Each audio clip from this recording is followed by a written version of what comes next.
Então, semana passada não, na aula passada a gente falou sobre planos e eixos anatômicos. Deixa eu ajeitar. A gente falou de planos e eixos anatômicos, então a gente separa o nosso corpo em três partes, em que se eu separo uma parte que o plano, que a gente vai chamar de planos, se eu separo o corpo humano na parte entre a parte lateral e medial, ou direita e esquerda, eu vou ter o plano sagital. E todo plano sagital eu vou conseguir apresentar movimentos nesse plano, como por exemplo flexão e extensão, e fazem parte de um eixo médio-lateral. Então, o eixo médio-lateral ele é ortogonal ao plano sagital, a gente já viu isso aula passada, só repetindo o conteúdo, em que a gente vai fazer flexão e extensão. Nesse plano a gente consegue medir o quanto a gente está movimentando os graus ou a posição de flexão e de extensão de cotovelo, de joelho, quadril ou ombro, o que seja, qualquer uma dessas articulações, a gente consegue observar isso no plano sagital. Se a gente separa a parte superior e inferior, a gente vai olhar o plano transverso. Qualquer movimento de abdução horizontal ou rotação interna, externa, que se baseia no movimento rotacional do eixo longitudinal, a gente consegue enxergar apenas no plano transverso. Então tem um plano, um eixo ortogonal a ele, e esse eixo, no caso do plano transverso, é o eixo longitudinal. Também a gente vai ter movimentos observando no plano frontal, que separa a parte anterior da parte posterior. Qualquer movimento de abdução, adução, serão observados nesse eixo, através desse movimento desse eixo antero-posterior, que cruza o eixo, esse eixo antero-posterior cruza o plano frontal, para a gente conseguir observar movimentos nessas articulações. Então, de uma forma geral e simples, simplificada, movimentos de flexão e extensão no plano sagital, o eixo médio lateral, movimento de rotação no plano transversal, e o eixo longitudinal, o crânio-caudal, e o movimento de abdução e adução no plano frontal e eixo antero-posterior. E eu vou dar alguns instantes para vocês, que vocês vão fazer esse exercício. Cite o movimento por articulação através desse vídeo, pause o vídeo. Depois de descobrir qual é o movimento, diga qual é o plano e eixo. Ou, se quiser, falar o plano e eixo antes e depois discutir qual é o movimento que está sendo realizado, ótimo. E a gente vai começar a fazer essa disciplina.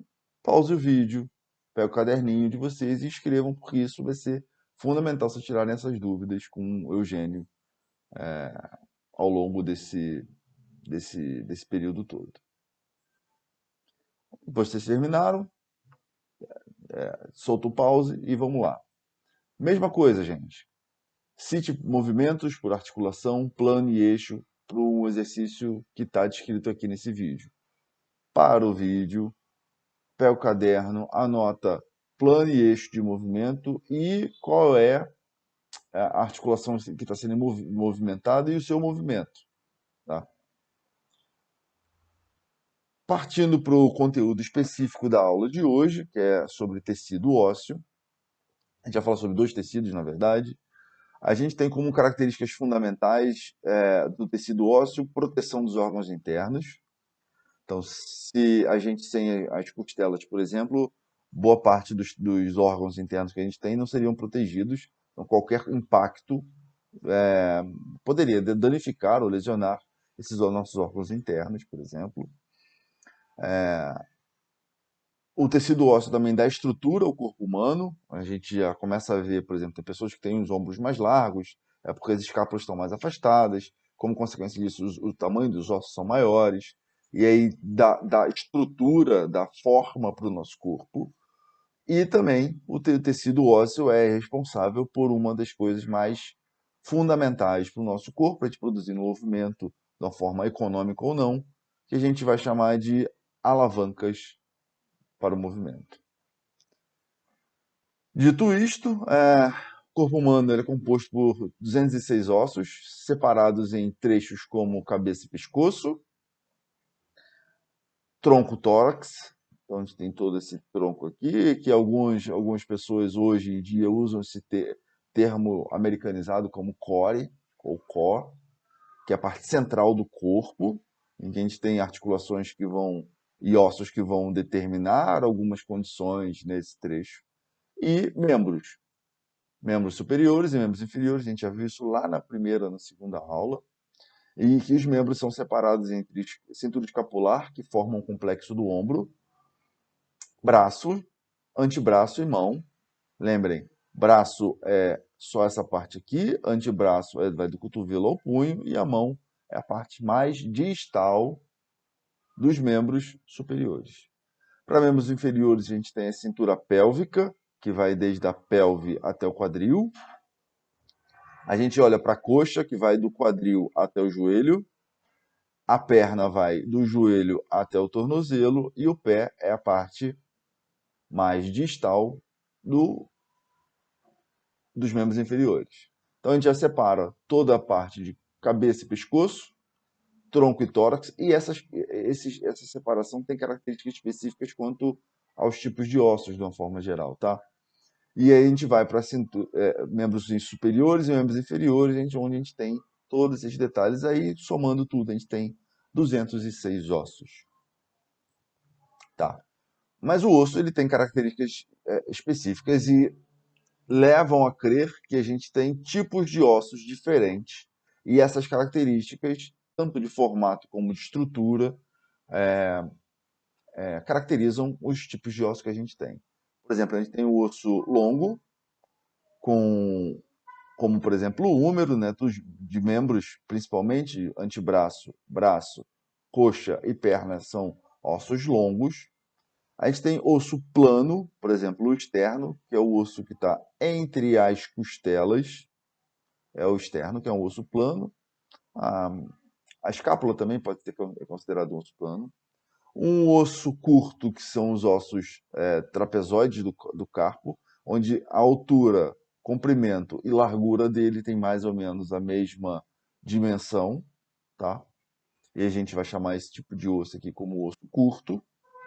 E ossos irregulares, como, por exemplo, as vértebras, onde a gente tem características de osso curto e características de osso totalmente diferentes, que a gente chama isso de ossos irregulares, como, por exemplo, as vértebras. As vértebras têm o corpo vertebral, que tem uma característica, e o resto todo dele que tem diversos acidentes ósseos que são importantes. E a gente vai ver na aula de coluna, lá na segunda parte da disciplina. O outro tipo de osso é o osso sesamoide, como por exemplo a patela. E o osso sesamoide ele tem uma característica não de formação, mas de característica de conjunto, de uma forma geral, em que, por exemplo, o osso sesamoide ele é sempre embebido por um tendão. Ele está sempre dentro de um tendão. No caso, a patela está dentro do tendão patelar, né? É um tendão que engloba toda a patela. Um outro tecido conjuntivo, outra característica que abrange toda a patela, todo esse tipo de osso, caracterizando isso como osso sesamoide. Então, assim, os ossos longos são ossos que são mais conhecidos. Lembra aquele osso de cachorro de desenho animado? É onde a gente tem as epífises, que são as partes mais distais, ou seja, mais extremas, são as epífises.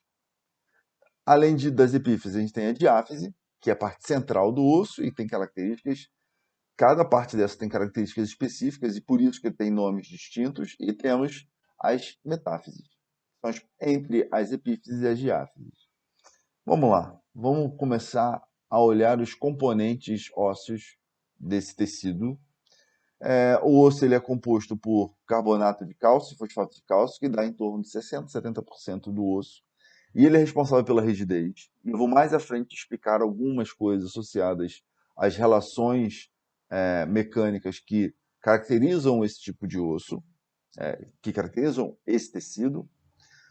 Também temos o colágeno, que é uma proteína que contribui para a flexibilidade, que já muda muito a questão associada à flexibilidade e rigidez.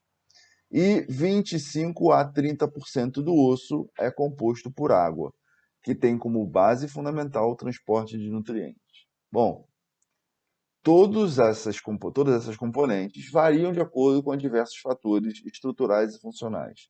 Por exemplo, a quantidade de água que você ingere ao longo da sua vida, separada, obviamente, em média ao longo do dia. Dizem que o adulto tem que consumir em torno de 3 litros de água por dia para ter um osso com essas características aqui, que é um osso saudável. Da mesma forma, o consumo de vegetais e de alimentos, ele é responsável por essa distribuição de percentual dessas estruturas. E exercício físico. E aí, exercício físico é a nossa área, a nossa prática. Eu acho que a gente tem que estar muito ciente disso. Vocês param para pensar, bom, será que se eu fizer exercício, se eu não fizer exercício, e que tipo de exercício for feito, esse osso vai ter essa característica aqui? E aí a gente já começa a pensar por que idosos que não praticam exercício têm mais tendência a ter fraturas, e, e quais são os motivos, e o que a gente pode fazer como profissionais de educação física, mesmo em formação, vocês, quais são as nossas funções perante a esse tipo de pessoas, tá? Da mesma forma, a gente olha a organização estrutural do músculo não, do osso, em que ela é determinada pela porosidade óssea. E quanto mais poroso o osso é, menor a absorção de fosfato de cálcio e carbonato de cálcio durante esse osso. E esse osso tem uma característica específica que a gente vai chamar esse osso como osso trabecular, tá? Ou esponjoso, que ele gera em torno de 70 a 95% dos ossos que a gente tem no nosso corpo. A gente pode ver aqui nas epífises dos ossos longos, a gente vai ver esse tipo de osso esponjoso, trabecular, formas de trabéculazinhas mesmo, onde esse osso ele é mais poroso, tem maior porosidade, é onde tem estrutura com barras verticais e horizontais, que a gente vai chamar de trabéculas, por isso o nome trabecular. Esse osso ele é teoricamente mais rígido e, como consequência disso, por ser mais rígido, mais duro, ele é mais fraco, mas ele, de certa forma, ele suporta mais estresse. Estresse é força ao longo do tempo. E ele também é um osso que tem mais colágeno, tá? Então, a gente começa a caracterizar esse tipo de osso como osso trabecular ou osso esponjoso, e ele tem essa carinha aqui, setorizado principalmente nas epífises. Nas diáfises dos ossos longos, na diáfise do osso longo, a gente não observa essa característica. A gente observa a característica diferente. A gente vai chamar esse osso de compacto ou cortical, em que ele tem 5 a 30% do componente dos ossos, na verdade, do osso inteiro. Ele tem menor porosidade, ou seja, quanto menor porosidade, ele tem alta absorção de fosfato de cálcio, fosfato de sódio e carbonato de cálcio. E, como consequência disso, ele suporta mais carga externa e mais tensões musculares. Os músculos formam tensões, vocês vão ver isso na aula de tipos de força, mas de uma forma geral eles respondem nesse sentido. E aí, as características biomecânicas ou características mecânicas que explicam esse tipo de tecido, tecido ósseo, a primeira delas eu vou chamar de tensão-deformação, ou seja, o quanto de força está sendo exigido nesse osso e o quanto ele vai se deformar. Então, por exemplo, se quando começa a deformar um osso, pego um osso e começa a deformar ele tem essa característica, ele tem, como todo o tecido do corpo humano, ele tem uma região que a gente chama de região de elástica, onde eu vou deformar esse osso, e se eu solto, eu paro de fazer força, esse osso volta à condição original, elástica, mas a partir do momento que eu estou fazendo força demais, e ele começa a aumentar a quantidade de força que está sendo exigida nesse osso, ele vai se deformar de uma forma tal que ele vai entrar na região plástica. Entrando nessa região plástica, ele não volta à condição original dele. Ele vai deformar e vai ficar deformado. E aí ele vai ficar deformado até que, se eu continuo fazendo força, esse osso quebra. Tá? E tudo depende de como eu faço essa força. E a gente vai chamar isso de viscoelasticidade. Só para vocês terem ideia do que é viscoelasticidade do material mais viscoso, quando você pega um mel, por exemplo, uma garrafa de mel, e você vira essa garrafa de mel, ele demora a cair. Isso caracteriza um material mais viscoso, tá? O osso ele não tem muito essa característica. Então, a viscoelasticidade ela é uma característica, uma resposta a diferentes velocidades e forças impostas, assim como a duração dessas forças e velocidades. E isso forma uma característica do osso. Outros tecidos vão ter características totalmente diferentes. E essa curva aqui, que está aqui mais escuro, é uma curva característica da tensão-deformação do osso. Mas isso muda de acordo com a força, ou pelo menos o ângulo dessa força que está sendo feita. Por exemplo, se eu pego esse osso e faço essa força de alongar ele ao longo do seu comprimento, no sentido, na direção do comprimento dele, ele tem uma característica onde ele vai ter uma fase elástica mais curta e mais resistente, e a fase plástica também vai se demorar mais para que ocorra a ruptura, a quebra desse osso. À medida que eu vou mudando o ângulo onde eu estou aplicando essa força, botei em 30 graus, já começa a mudar essa característica, 60 idem, e quando eu faço a força transversal, ou seja, eu pego o osso e tendo a quebrar assim, ele tem uma característica, aparentemente ele é muito mais frágil, ele se deforma menos e ele fratura com mais facilidade. Ou seja, tudo depende de como eu estou incluindo essa força nesse meu osso. Isso a gente vai chamar de anisiotropia, que é o comportamento de acordo com o sentido e direção das forças que a gente vai estar aplicando nesse osso. Tá? Isso faz com que a gente comece a entender que, por exemplo, é muito mais fácil eu ter uma fratura, o osso se quebrar, quando eu tenho um impacto transversal a ele. Quando eu tenho um impacto ou uma força, essa força não é transversal, essa força longitudinal ao osso, é muito mais difícil dele se romper ou dele fraturar. E isso caracteriza tipos de fraturas específicas. Mas o osso cresce. Tá? Cresce mais em crianças, obviamente, onde a gente vai ter um crescimento que a gente vai chamar de crescimento longitudinal, a partir de placas epifisárias, ou seja, nas epífises, nas bases, logo após as epífises, a gente vai ter, entre as epífises e as diáfises, a gente vai ter essa placa epifisária, que é um tecido conjuntivo, cartilaginoso, não é tecido ósseo, e a partir da idade essa placa vai ser preenchida por tecido ósseo. Tá? E a gente começa a ver como a criança tem esse tecido ósseo, como o adulto tem esse tecido ósseo, e a gente pode brincar mostrando efetivamente o comportamento diferente ou características diferentes do osso de uma criança e do osso de um adulto. A partir de certa idade, acho que até 18 anos para mulher e 21 anos para homem, não sei direito especificamente.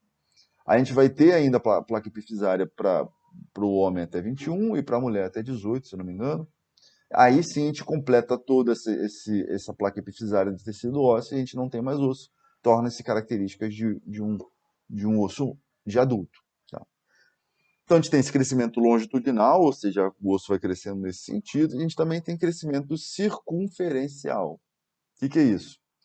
Formações de osteoblastos, e a partir daí a gente tem formações de osteoclastos, que são células que vão fazer essa reabsorção e formação, reabsorção, degeneração, formação e reabsorção desse tecido ósseo, através principalmente da medula óssea, e a partir daí hemácias, leucócitos e plaquetas vão agir para que a gente tenha essa absorção. Então, o osso ele vai crescer assim de forma longitudinal, na fase infantil até a fase adulta, e já na fase adulta você já começa a ter esse crescimento circunferencial.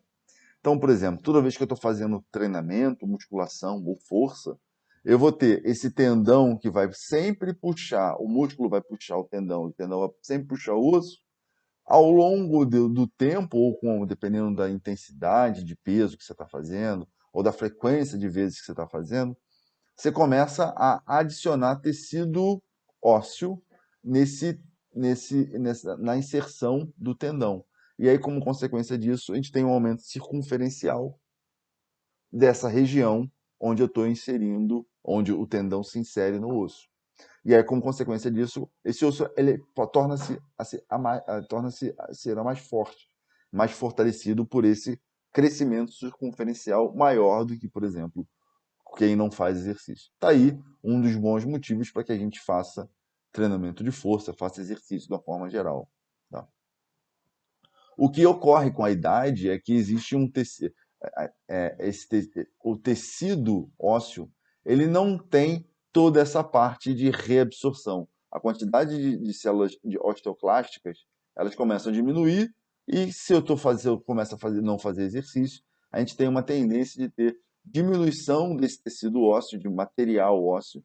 A gente vai chamar isso de osteoporose, que é o termo mais comum, onde a gente já começa a ter a parte mais proeminente dessa degeneração óssea, e no início dela a gente vai chamar isso de osteopenia. Infelizmente, isso acontece mais em mulheres, é mais comum a gente observar isso em mulheres, e principalmente mulheres que não fazem exercício físico. A partir dos 25 anos de idade, a gente já começa a ter perda de material de colágeno, que também faz parte do osso, faz parte daquele conteúdo que dá mais flexibilidade ao osso. E no caso, a osteoporose ela pode ser separada em dois tipos, tipo 1 e tipo 2. Um tipo 1, ela ocorre no final na pós-menopausa, em torno de 40% das mulheres. E tipo 2, ela acontece com a idade mais avançada. Após 60 anos e homens 70, 90% das fraturas ocorrem por osteoporose. Quem nunca ouviu falar de alguma avó, algum avô que fraturou a cabeça do fêmur? A fratura da cabeça de fêmur ocorre principalmente por uma queda, normalmente por uma queda, e é, é, a gente consegue observar que esse osso, através de um exame de densidade mineral óssea, ele está mais poroso, ele está mais frágil. Como consequência disso, eu tenho menos material, e menos material que constitui a rigidez, a flexibilidade, a mobilidade dessas estruturas, faz com que esse osso se frature, se quebre. E aí a quebra disso, obviamente, tem que ser, o processo cirúrgico tem que ser realizado para que se reconstrua esse tecido. E aí próteses são incluídas ou placas são incluídas ali naquele tecido. Isso caracteriza a osteoporose. Qual é o meu olhar, o que eu posso olhar para a educação física e ver o que a gente pode fazer de útil para isso? Exercício. Condição física, melhora da aptidão física, melhora do condicionamento físico, para que a gente tenha a melhor absorção de todas essas células osteoblásticas e, consequentemente, a gente consiga ter um osso mais forte, rígido e saudável. A segunda parte da aula de hoje, na verdade, a terceira, né, porque a primeira foi revisão, a gente vai falar, eu vou abordar sobre tecido conjuntivo. Esse tecido conjuntivo, ele tem como característica fundamental transmissão de forças. Ele também, na verdade, assim, tecido conjuntivo, a gente já pensa em tendão. Esse tendão, ele transmite a força que vem do músculo para o osso. Ele se deforma, mas também tem essa característica. Ele dá auxílio e estabilização para as articulações. Dependendo do tipo de articulação, o encaixe dela faz com que ela seja mais instável. E esses tecidos conjuntivos, eles fazem com que aumente essa estabilização, aumente a congruência e diminua essa instabilidade. E, como consequência de variações de comprimento e tudo mais, de ângulos articulares, a gente tem a complacência e deformação desse tecido conjuntivo.